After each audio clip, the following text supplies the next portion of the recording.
This is BBC News. We'll have the headlines for you at the top of the hour, which is straight after this programme.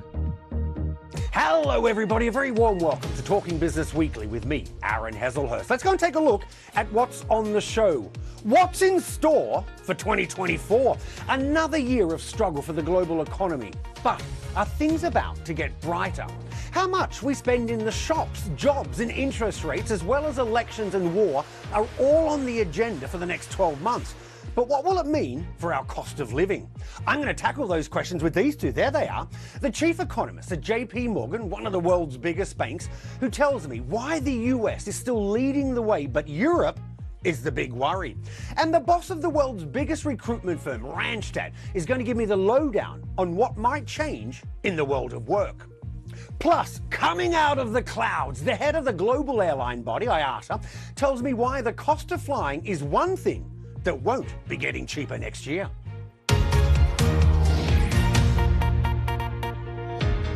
Wherever you're joining me from around the world, once again, a big hello and a warm welcome to the show. So, as we wrap up 2023, we've decided to take a look at what's in store for all of us in 2024. What will change in our global economy? What about our jobs and paychecks? Will we continue paying those high prices in supermarkets? Or will the cost of living get easier? But before we, start to take a look forward, let's just remind ourselves where we're at today. 2023 was a year of struggle for millions of us as the global economy continued recovering from the pandemic and, of course, remains blighted by war in Ukraine.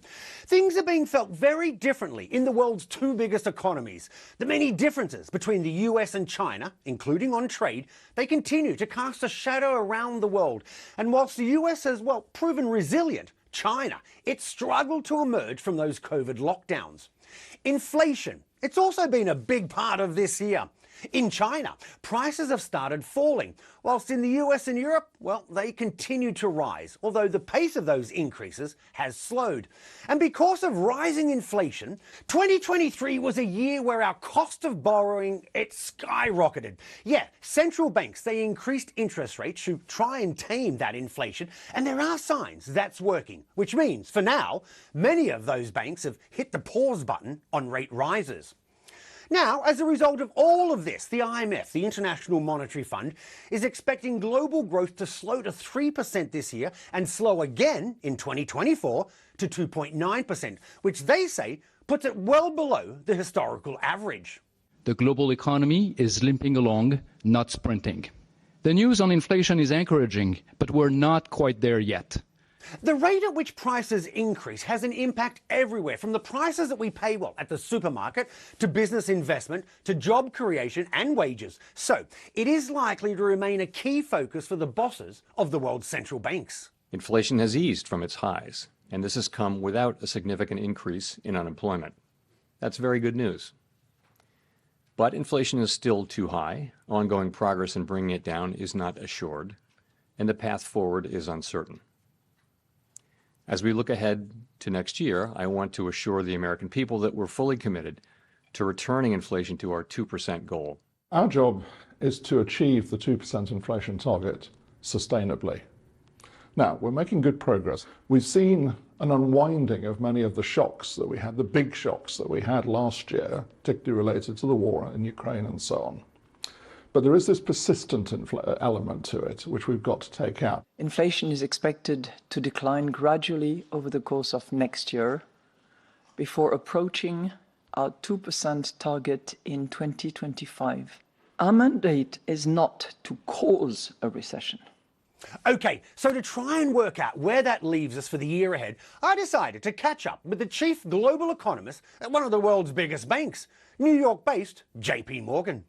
Bruce Kasman, a real pleasure having you on the show. And Bruce, let's start with this, because your forecast expects growth in the global economy to slow over the next 12 months. And if we look, let's take Germany as an example, one major economy. It's already seen a recession. So Bruce, do you think others will follow? I'm just wondering, which countries do you expect to do particularly well and which ones not so well? The way we're looking at the world right now is that there's a tension between the underlying resilience and health of the global economy, which should continue to propel things forward. And I want to emphasize there, the United States and emerging markets all have really solid fundamentals. And if we can continue to move forward here, I think both regions are going to do particularly well. I think the tension here is that we still have persistent inflation and we still have central banks that are trying to contain inflation. And while markets have become more optimistic that central bankers are going to be able to take their feet off their brake in 2024, we're somewhat skeptical of that. So while we continue to have reasonable growth in 24, perhaps sometime in the next 12 to 18 months, that might raise the vulnerability that actually does lead to a recession. And Bruce, bear with me on this one, because perhaps the most pressing worry for millions of people watching this around the world is inflation. You know, prices, of course, continuing to rise faster than the 2% target set by most central banks. And over the last year or so, Bruce, we have seen those central banks raising interest rates month after month to try and bring down the inflation. And we often hear how it takes time for those rate hikes to have an impact. So I'm wondering, will 2024 be the year that we finally see those effects? I think the answer to that is no, but I think the central bank community doesn't need it to get all the way back to 2% before they can consider easing. So the hope of 2024 is that while you get an incomplete unwind of inflation, you get a substantial enough one that brings underlying inflation below 3% and gives central banks the confidence to begin to take their feet off the brake. That looks like a reasonable scenario, but it's by no means for sure that it's going to happen. And that is, in some basic sense, the key question about 24. If central banks can't take their feet off the brakes, then it's going to be much harder to keep growth going, keep the expansions sustained. And when it comes to consumer spending, Bruce, what differences do you see in different parts of the world? Because it continues to be pretty strong in the US, but less so in Europe. Could that be the difference between growth and recession?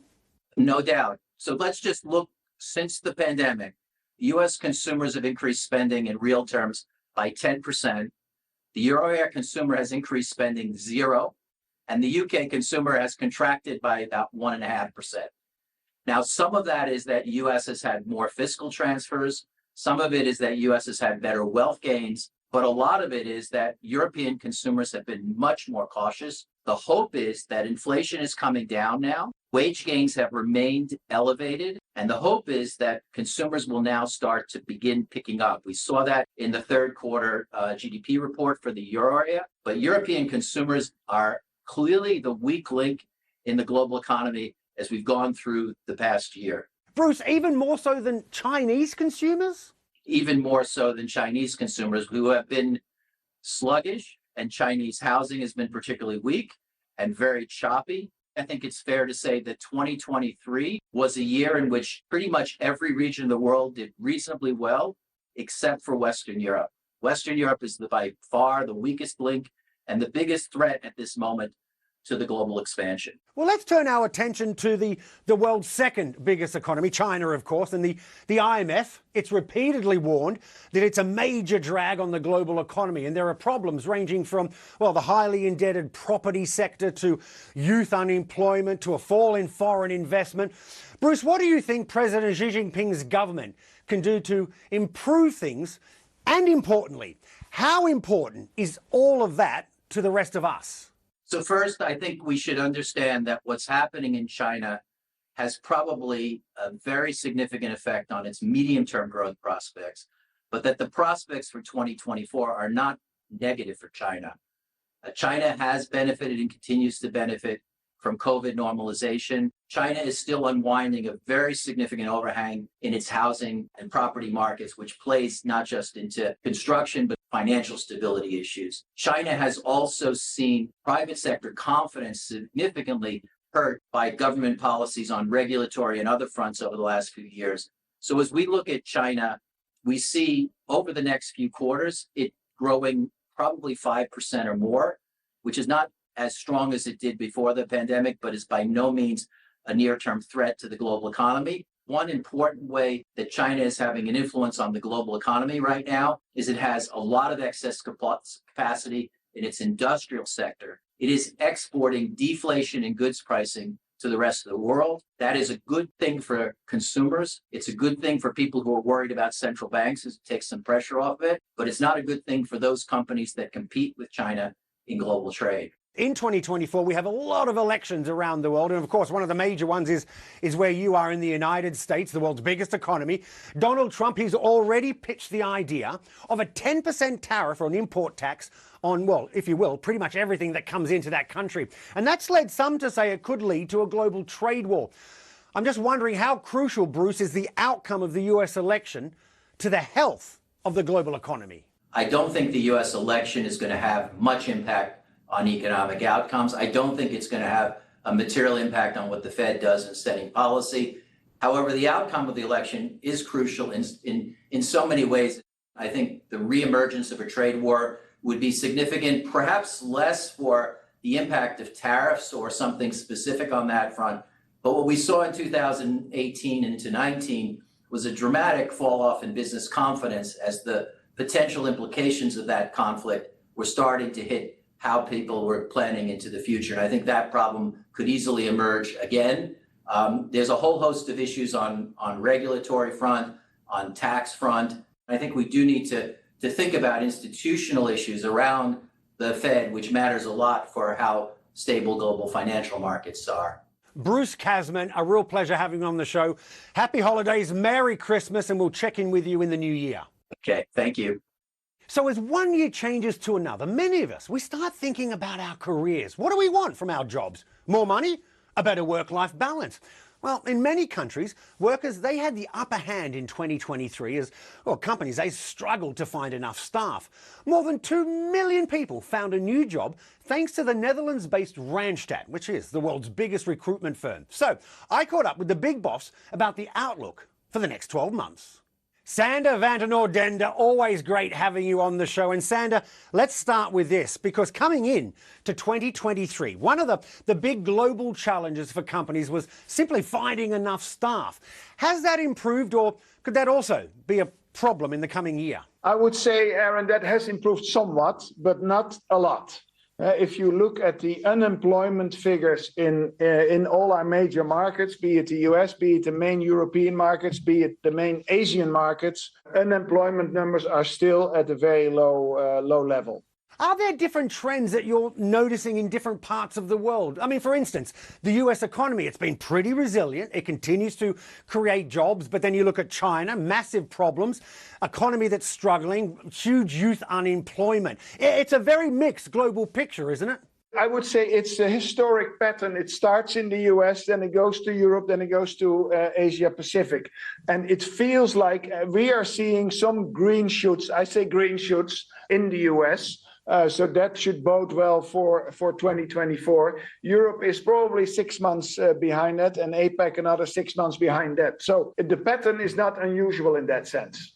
In many countries, we're still seeing what is described as this skills gap, a lack of the right qualifications to fill the roles available. At a time, of course, when global economic growth is stuttering. How damaging is that, Sander, to economies? Well, the skills gap is a fact. If you look at the job growth over the last 10 years, and I was just looking up some numbers, it has been primarily in the higher skilled jobs.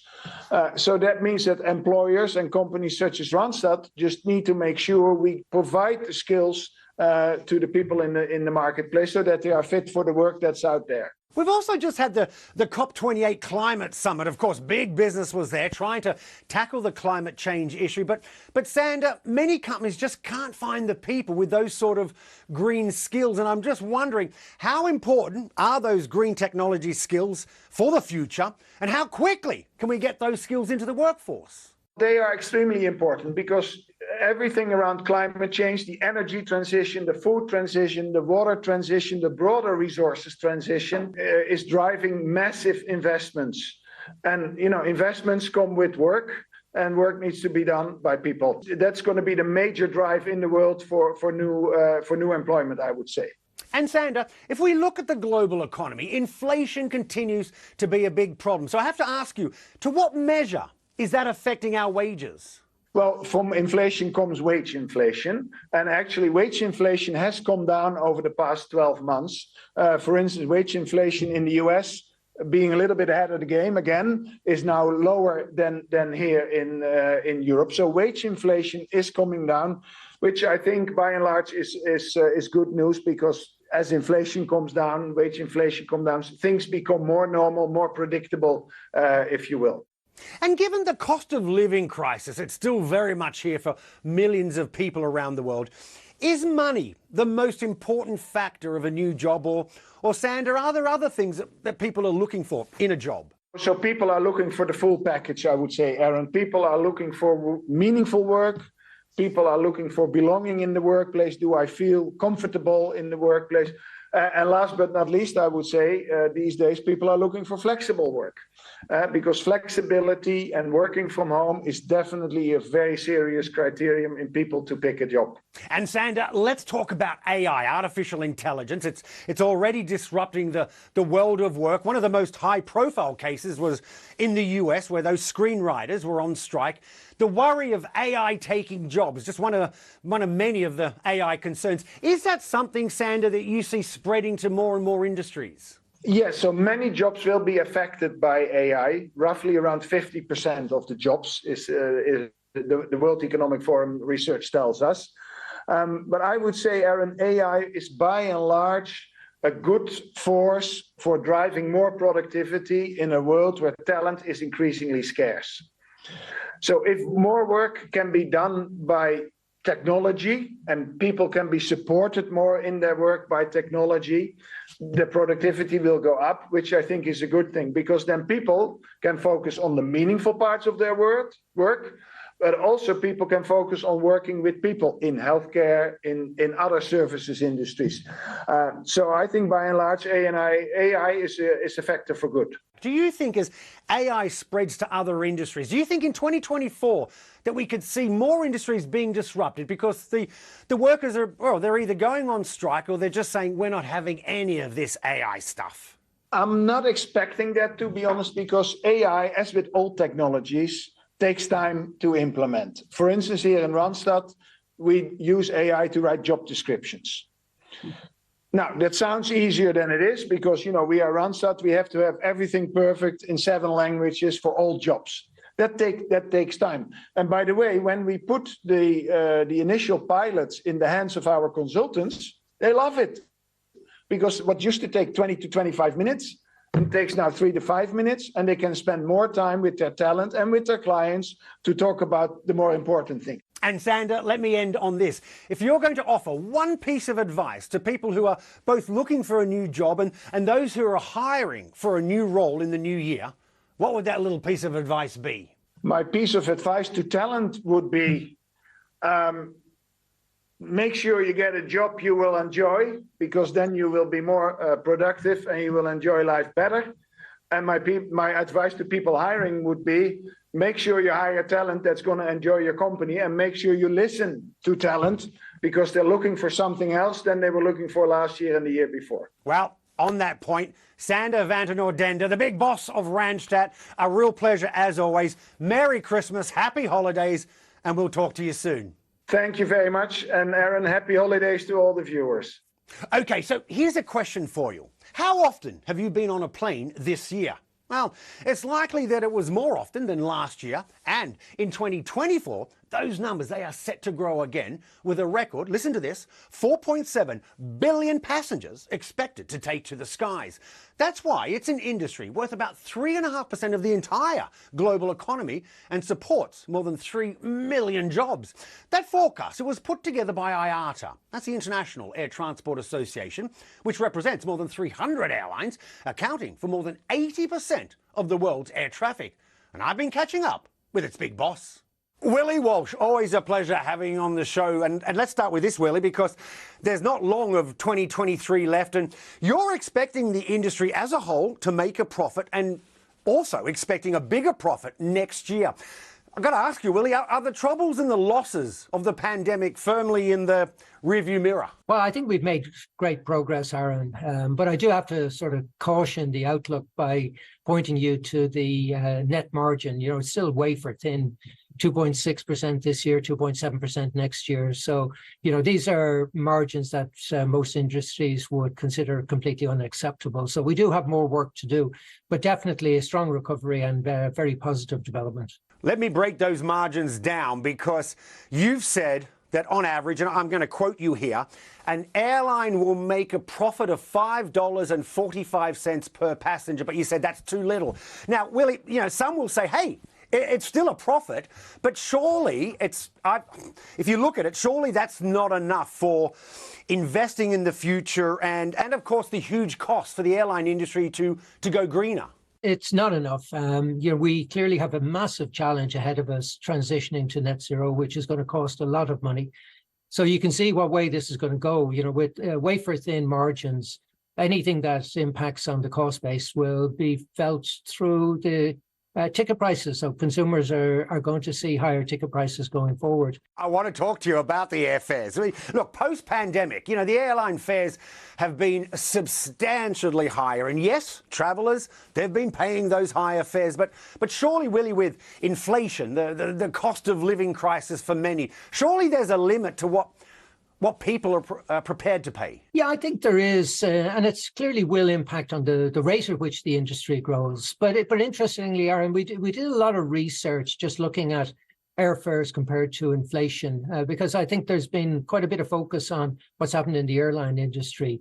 But if you go back to 2019 as the base year and look at fare development in 2023, we're really just keeping pace with inflation. And in fact, in most markets, slightly below inflation. And when you consider that fuel for us is 32% of our cost base against the typical basket when you're looking at consumer inflation of around 6%, the inflation that we've faced has even been higher than that. So I think people sometimes forget that inflation impacts on everything, including airfares. While I've got you, and viewers around the world will want to know, where are airfares going to be in 2024? We'll see an additional fuel cost in 2024, about an extra 10 billion. We're forecasting $281 billion for our fuel bill. There are some other costs coming through.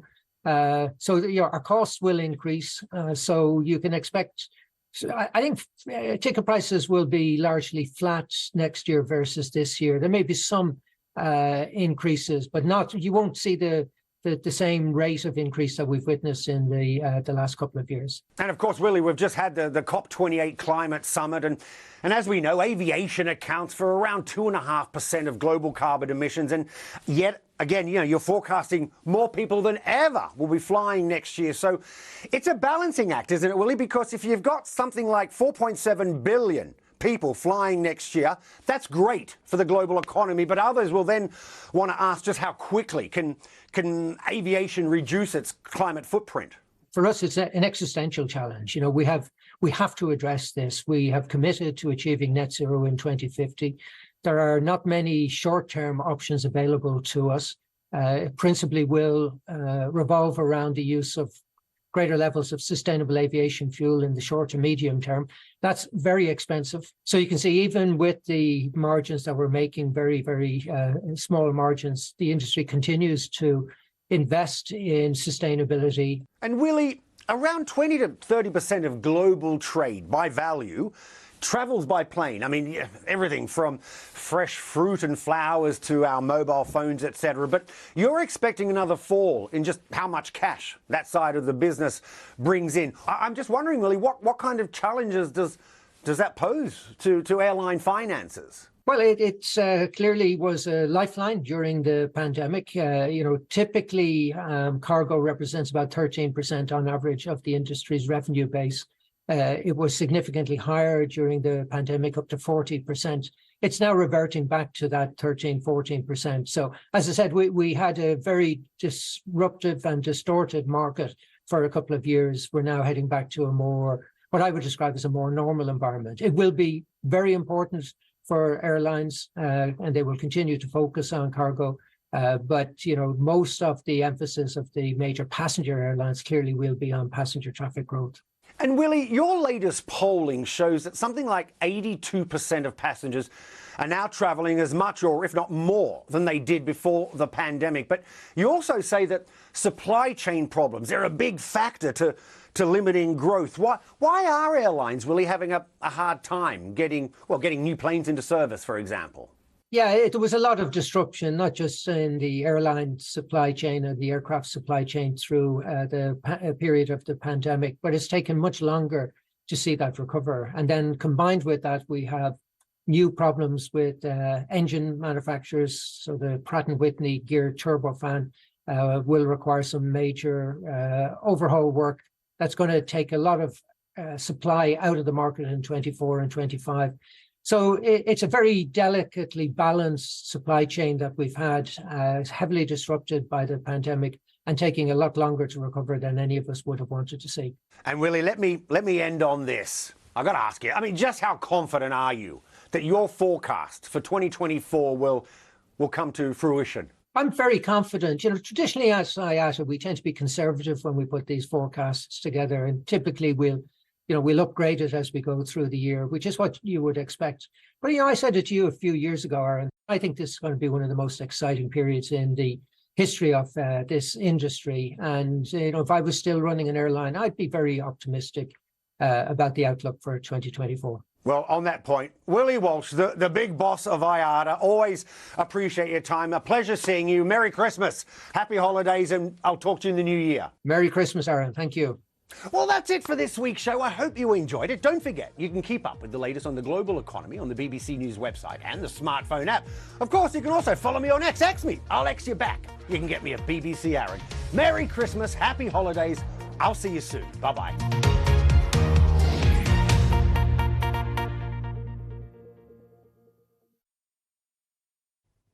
Hello there, part two of the